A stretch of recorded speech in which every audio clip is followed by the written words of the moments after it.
ராஜஸ்தானில் செய்கிற ஒரு ஸ்பெஷலான ரெசிபி லால் மாஸ் சிக்கன் எப்படி செய்யுதுன்னு பார்க்கலாம்.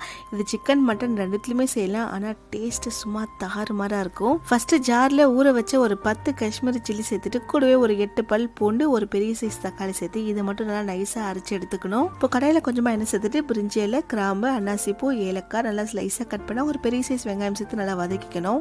இப்போ இது கூட நம்ம அரைச்ச மிளகாய், பூண்டு, தக்காளி பேஸ்ட்லேருந்து ஒரு 2 இல்லை 3 டேபிள் ஸ்பூன் அளவு கூட சேர்த்துக்கலாம். அதையும் நல்லா வதக்கிட்டு இது கூடவே க்ளீன் பண்ணி வச்சிருக்க ஒரு 1/2 kg சிக்கன் சேர்த்துட்டு கொஞ்சமாக உப்பு சேர்த்து நல்லா மிக்ஸ் பண்ணி விட்டுருங்க. இப்போ ஒரு 1/2 கப் தயிரில் 1 டேபிள் ஸ்பூன் தனியா பொடி, 1/4 டீஸ்பூன் மஞ்சள் பொடி, 1 டேபிள் ஸ்பூன் கசூரி மேத்தி சேர்த்து நல்லா மிக்ஸ் பண்ணிட்டு இதையும் சிக்கன் கூட சேர்த்து நல்லா கலந்து விட்டுறணும். இப்போ இது கூட 1 டீஸ்பூன் நெய், 3 பச்சை மிளகா, கூடவே கொஞ்சமாக தண்ணி சேர்த்து நல்லா கலந்துட்டு மூடி வச்சுங்க. நல்லா வேகட்டும். சிக்கன் நல்லா வந்து கிரேவி திக்கானதும் இதில் ஒரு கப்பில் ஒரு பீஸ் சார்கோல் வச்சுட்டு சோம்பு நெய் சேர்த்து அப்படியே மூடி வச்சுருங்க. அந்த ஃப்ளேவர் ஃபுல்லாக அப்படியே சிக்கனில் இறங்கட்டும். அதுக்கப்புறம் எடுத்து நல்லா சுட சுட ரைஸ், சப்பாத்தி, ரொட்டிக்கெலாம் சாப்பிட்டீங்கன்னா செம்மையாக இருக்கும். ட்ரை பண்ணுவீங்கல்ல?